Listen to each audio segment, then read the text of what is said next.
Every year, millions of children will wake up on Christmas Day to find their stockings stuffed and presents underneath their tree. But where do these presents come from? What if everything you thought you knew about Santa was wrong? He knows if you've been bad or good. It's the ultimate control. Now we're talking velocities that no human could withstand. If you eat that many cookies in one night, you're a dead man flying. We've assembled a team of the foremost experts across a wide range of various fields to finally answer the age-old question, is Santa real?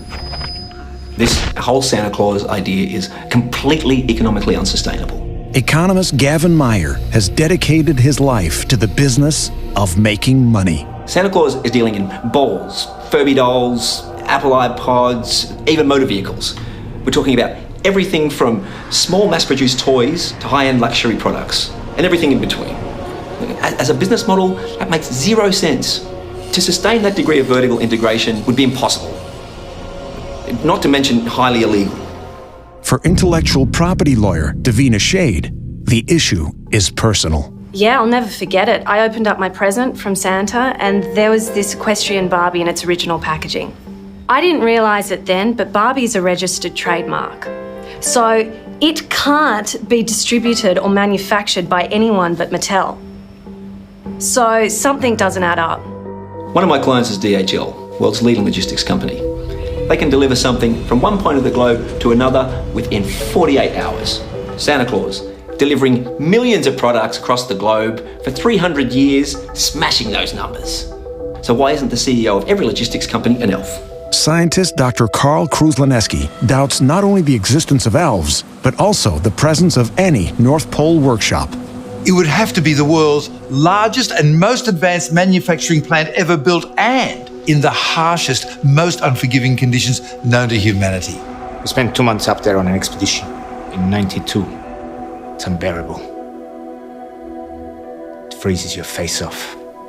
You see, the North Pole lies amidst waters that are almost permanently covered with constantly shifting sea ice.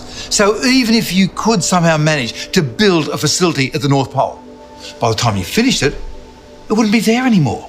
If Santa Claus has no fixed address, how can he receive all those letters from children? How does he keep tabs on who's been naughty and who's been nice? His information penetration would have to be more effective than the CIA, the KGB, and the Guanbu put together. It's about control. It's Monsanto, it's Big Pharma, it's the media, the government. They're keeping you in line, distracting you from the truth while they're systematically chipping away at your civil liberties. Personally, I find it problematic, if not insulting, that this Santa character can claim to be an authority on naughty and nice when the very notion is subjective. Stoning an adulterer can be seen as nice in one particular cultural context, or going to war to fight and kill can be seen as nice or honourable in another. It's a slippery concept. But if Santa Claus is to pass judgment on our actions, surely he himself would live by the highest of ethical codes. There is an undeniably strong correlation between the socioeconomic status of the child's family and the market value of the presents they receive. If Santa exists, he's discriminating according to the financial, geopolitical, and religious status of any given child. Nunca había Papá Noel, pero todo el tiempo nos visita el ángel de la muerte. But do Santa's discriminations make his delivery schedule more scientifically feasible in a logistical sense? Now let's just say that officially Santa has to visit around 500 million children across 140 million separate homes. Now suppose each of the 500 million kids gets just 1 kilogram of presents. So the sleigh is carrying around 500,000 tons of presents. And that's not to mention the weight of Santa Claus himself, who consumes over 140 million cookies in a single night. If you eat that much sugar, you're really setting yourself up for heart disease, type 2 diabetes, kidney disease, liver disease, Alzheimer's, and cancer. But cancer, it seems, is the least of Santa's worries. Now, 500,000 tons, travelling at about 1,000 kilometres per second, is going to create enormous wind resistance. Think of a spacecraft re-entering the Earth's atmosphere at about 5 to 7 kilometres per second, but much, much bigger and much, much faster.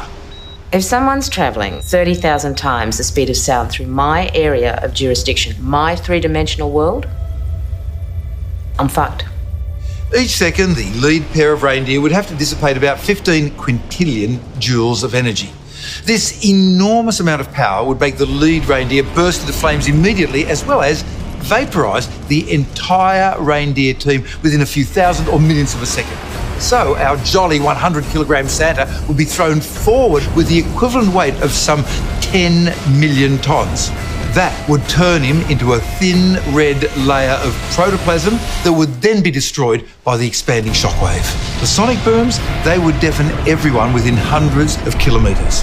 Enormous shockwaves would flatten every tree and every artificial structure. If Santa Claus ever existed on this planet, he is most certainly dead by now. 1,000,000 times over. But from the ruins of our old belief structures springs new hope and a new question. Where to from here? It can be daunting at first to lose a belief anchoring you, but then you move on. You set sail, as it were, and then one day you realise you were being tied down all along. Just because magic isn't real doesn't mean that life can't be wondrous. Think of the miracle of a sand dune, or how erosion works. You know what I want people to wake up to on Christmas morning? The truth. Change starts with the man in the mirror. Together, we can make a difference. Together we can make a difference.